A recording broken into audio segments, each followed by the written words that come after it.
Welcome back. We are on the Aldi run.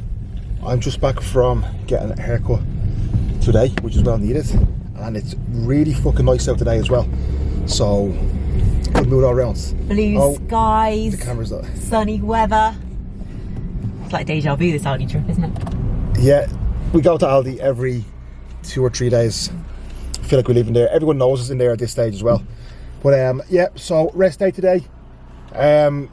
Again, these vlogs I'm just going to probably do on rest days, and then obviously film the other sessions actually in the gym. But yeah, I'll just kind of show you what we're doing. I'll give you a quick update on how prep is going at the moment too. Obviously we're into nearly 4 weeks down, so I will give you an update on this as well. But we got Aldi first, and we will stock up.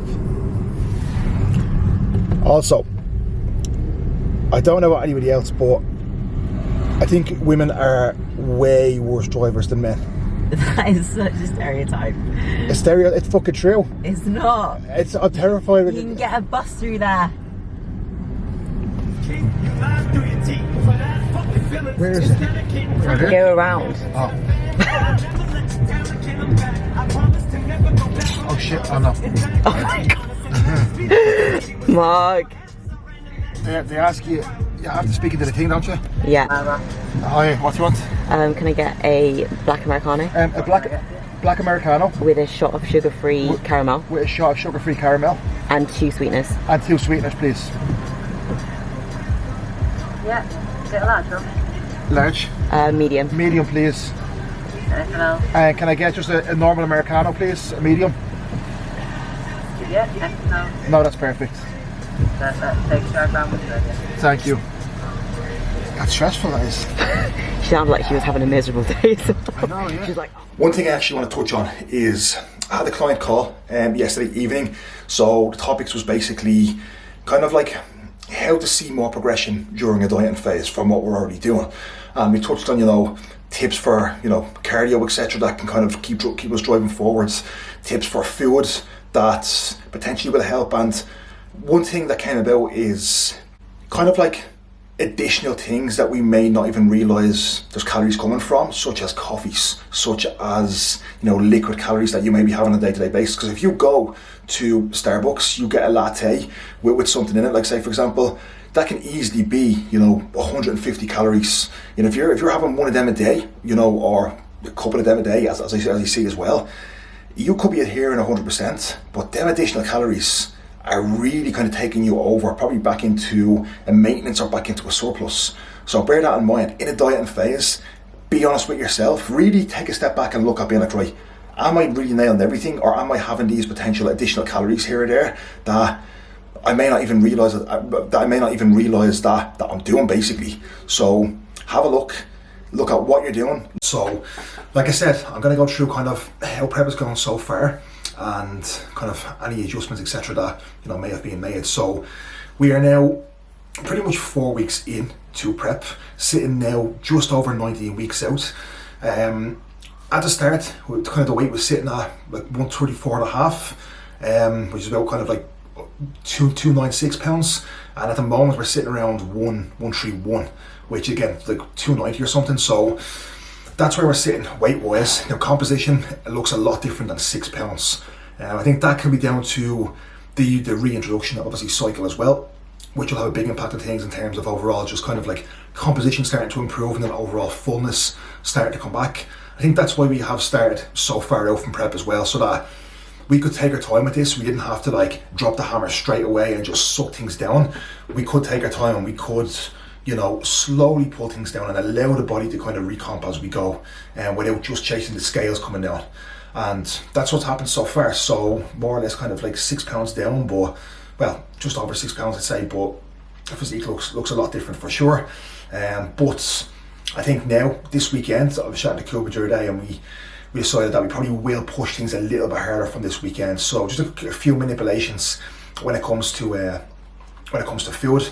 Again, at the moment, food is still in a really, really good position. I actually don't know exactly calorie wise. On the Uform hub, I do have all food mapped out there. So again, link is in the bio on this, link is in the description on this. But I must be in and around still like 5,000 calories or so. Zero cardio, steps are at 7k at the moment as well per day. So at the moment things are moving super smooth. And I think this will be the case. You know, for me, getting lean is easier than actually being in a gaining phase as well. So I do feel like this will continue to be the same throughout this. So for a lot of people, that is their dream, to be able to kind of like drop body fat easy and diet easy. But when it comes to a gaining phase, if you are someone that has been in a proper gaining phase and, you know, really struggles to drive forwards, you know what it feels like. You know it is zero fun when you are slamming food that you do not want to be eating for like months on end. So again, all of this is a luxury. You know, let's be honest, like we have the luxury of choosing the diet, of choosing to eat this much food. You know, it's fantastic. But yeah, for me, dieting is much easier. So, you know, things from here will just continue to move along like this. I'm still pretty full at the moment as well. Things will get hard, don't get me wrong, contest prep is hard, but I really love that feeling when things get difficult. So I'm actually kind of like, it's really hard to pull back a little bit now. I just want to kind of drive forward and, you know, dig straight into this. But look, the roadmap we have at the moment is working. You know, taking our time here has definitely had its benefits so far, and I'm looking forward now to just inching away and creeping things down over the next while. But yeah, so far super smooth. Mindset's in a good spot. No mind games so far. Just literally taking one day at a time. You know, once I know each day I'm ticking all my boxes, I'm doing whatever I need to do, that's all I can do, you know. And then again, I just let Cuba make the decisions rather than me having to stress and worry. I have enough things to worry about. You know, I have my clients that are competing who, you know, I have to make changes for and adjustments, so I don't want to have to worry about myself. That's Cuba's job, you know what I mean? I don't want that stress. I just execute, and that's the way it is. It's much easier for me mentally as well, because, you know, if I'm working with myself like before, mentally it's difficult, and I end up making stupid emotional decisions based off myself. So handing off to somebody else is just much easier right now, and it's having this running super smooth because I know exactly what the game plan is, exactly what the approach is, and yeah, I'm very excited to see the end look here as well. Look at if you can actually be more accurate with what you're doing, and I guarantee you, if you can be more accurate and remove these little things that may be kind of hidden additional calories, it will go a long way to progression. Right, so one thing that I thought would be an interesting topic to touch on is basically an off-season review as to kind of how I feel like my overall off-season has went, and what went good, kind of what I could have done better myself as well. I think it's important to evaluate these things. I think it'd be interesting for kind of you to hear my thoughts on, you know, on how mine went, considering now that after pretty much 3.5 years, off-season is over, and now we're into contest prep. So that will be pretty much 4 years between shows by the time I step on stage. So in terms of off-season, I think it's went extremely productive. Okay, I think there's been a lot of progression made. Do I think I could have made more progression than I have in that amount of time? Yes, but you know, we make mistakes. You know, we learn from them. You know, and going forward into my next off season, I know for a fact that I'll probably be able to make the same amount of progression in half the amount of time. You know, so when we take a look at the back end of 2019, okay, that was after my last show. 2019, again, I was coaching myself for my last show. I was coaching myself then going into the start of the off season. I was coaching myself up until four months into 2020 when I started working with Patrick Tour. Okay, so during then, you know, up until then, I feel like I nearly wasted my time a little bit because I was bouncing back and forth. I didn't have a kind of a set roadmap. You know, it was, like I said before, when we make decisions ourselves, when we're coaching ourselves, we make the emotional decisions and we go back and forth in our ideas sometimes. And unless we have somebody to bounce off or somebody just tell us to stop thinking and just do this, I think we do make silly decisions a lot of the time. So the first pretty much 8 months of the off season, I feel I could have been way more productive with an actual roadmap and a clear direction in terms of where I was going, rather than me kind of going back and forth and trying different things, etc. as well.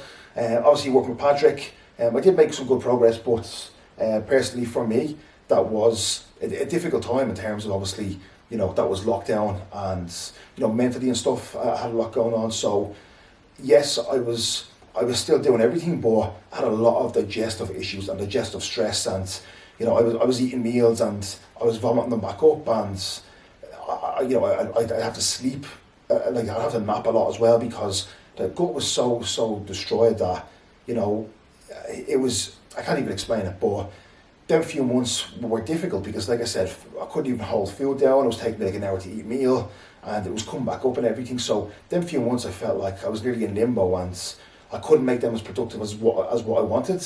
Again, I think a lot of that stemmed from stress, to be fair, just kind of with external factors in life as well, which happened. But so that leaves us then pretty much into a year of off-season gone, and not much progress made, to be fair. Okay, so then the back end of 2020, I then began working with Cuba. I think it was September. So then what we done was, we went into a mini cut initially. Okay, so we pulled off a decent amount of body fat. We got me pretty lean. Actually pulled down to like 105, and we then pushed up into obviously 2021. I think in my first push I went up to like 125 or something. And it was the most amount of progress I'd seen in ever, to be honest with you, because again, I wasn't sabotaging my own progression by trying things and changing my mind halfway through and just being like, oh, what if I do this? Let's try this and see if this works. I had a clear plan. I put trust in somebody, and it just led me to where I was going, rather than me just bouncing back and forth and wasting progression, basically. Since the back end of 2020, that's pretty much 2.5 years, and 3 years pretty much working with Cuba, like from then until the show. So I think within that time frame, yes, I made a substantial amount of time. So the progress I made with my time with Cuba, I probably could have we learned a lot about my body during that time as well, in terms of training wise, food wise, anabolic wise, what my body needs. Just we learned a lot during that time as well. So now I think we're at a point where we know my body inside out. So I think that comes from actually spending time with a coach and allowing them to learn your body as well. Because if you're jumping from coach to coach to coach, it takes a while for a coach to understand your body and know exactly how you work. So I think you're wasting precious time by jumping around, going through that learning process again with a coach, and then for them to learn your body, for you to then just jump straight on board with somebody else. So I think that long-term relationship, I think, has went a long way, because now we know everything we're doing is going to lead to where we want to be. So I think next off-season, we're going to see a lot more progression, just with the environment, where I'm at the moment, knowing how my body works, having a roadmap of where I want to be over the next few years as well. So yes, it's been a productive few years, but I think we could have done a lot more with that time frame, like pretty much 4 years stage to stage.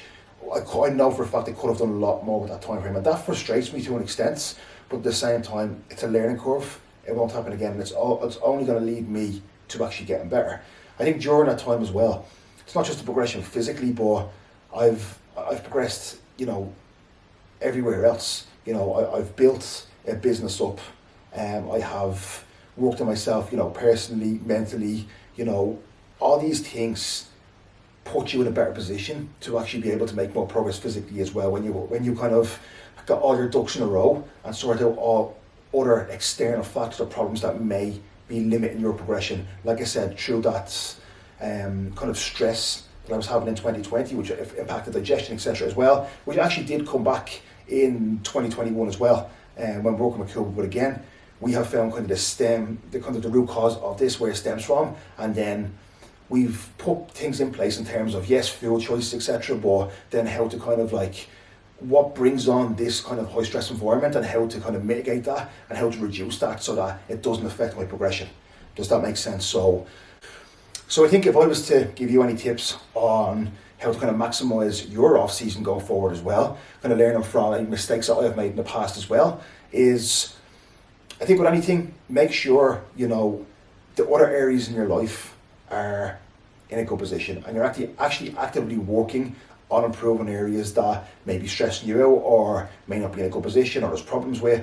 Actively trying to work on them departments in life will lead to your progression being a lot steadier as well. I think that's one thing, okay? So same goes with prepping and everything as well. The more stable everything else is, the easier the rate of progression is going to be as well, because there'll be nothing kind of taking you down or stressing you, or you know what I mean. So I think that's the first thing. I think secondly, hiring a coach to actually be by your side and actually lead you through. So you have that accountability, you have someone to call the shots at the answer to, rather than you, like I said, sabotaging your own progression and going back and forth, being like, okay, I'm gonna go into a gaining phase. Oh, I feel a little bit fat, I'm gonna do a mini cut, taking time out of your surplus then, and then being like, oh, I feel skinny now, I'm gonna go into a gaining phase again. And then just going around in circles and not really actually making any substantial progress, and literally being in the exact same position as you are now this time next year, which is what happened to me in 2019, 2020. So that's another big thing. Invest in a coach, trust the process, put time and effort in with that coach as well, and allow both of you to actually learn your body together and work towards that clear vision that you have. And I think another tip that I would give that I've really focused on as well, over the past few years in particular, is not overcomplicating things. So let's say, for example, if I am, if I'm training, eating, everything, doing everything absolutely perfect, but I'm not necessarily seeing maybe the progress that I want, actually looking internally and being like, right, can I be taking a step up here with what I'm doing? In the gym, can my execution be better? Can I be pushing myself more? Am I doing what's actually required here to take it to the level where I want to be? If you look at people where, who are already where you want to be and compare yourself to them, are you on that level? Are you acting like they act? Because don't forget, before you get to where you want to be, let's say, for example, you want to be a pro. Years before you become a pro, you have to be acting like a pro. You don't just become a pro, overnight, and then all of a sudden you just start acting like one. You have to act like a pro years before you actually become one. So that's just an example, okay? So actually acting, like the version of you that you want to become way before you actually become it. So constantly be self-reassessing and being self-aware as well in terms of, can I do more here? Like I said, am I training hard enough? Is my execution right? Could I be more accurate with my food? Is my food slipping? And really being self-aware with these aspects. And I do nearly a self-assessment, like, to be honest with you, every day, especially after every week as well, being like, what could I have done better? And in terms of food, training, nothing gets missed, like everything to the gram, training and everything. But I'm always like, right, that set of like leg press I done during the week, that could have been more controlled. That could have been better execution. I could have probably got a rep more there. So constantly self-reassessing and calling yourself out on what you can do more, it's going to go a long way, because having a coach, yes, it's important, but they can't hold your hands. They can tell you what to do and guide you, but you have to actually be, holding yourself accountable as well to what they can't see and actually making them changes week to week as well. So a couple of little tips that I feel like will help you with your off season, given that everything else is perfect. That goes without saying, stick to the fucking plan. Stop treating off season like, it's not important, because it's probably the most important part of bodybuilding. Training wise, stop being a bitch when you're training and actually want to train and be there to train. So they're the basics, your sleep, your recovery, making them all a priority. I shouldn't even have to say them, but the couple of little bits there that I touched on, just a couple of bits that I feel like people may not even think of that can really make a difference and have had for me as well. So that is my little off-season reflection. And yeah, let's see over the next 19 weeks how much progress has been made. And again, by the end of this prep, I may look back and be like, right, I really didn't make as much progress as I wanted to hear. And that's going to lead to more self-assessment, self-awareness, and being like, right, what do I need to do now going forward that was different to that last off season? So constantly reflecting back, seeing what you can do to improve and holding yourself accountable as well to the person that you eventually want to become. But yes, that is going to be it for today. A bit of a fucking random one, to be fair. A bit all over the place. But yeah, like I said, these vlogs are just going to be as they come. I might do them over a few days as we go, rather than just kind of a one-day thing. But yeah, just kind of randomness, my thoughts. But thank you very much for watching, guys. I appreciate it. Like, comment, subscribe, and share as well if you do find it beneficial. It would really go a long way. But thank you very much, and I will see you in the next one.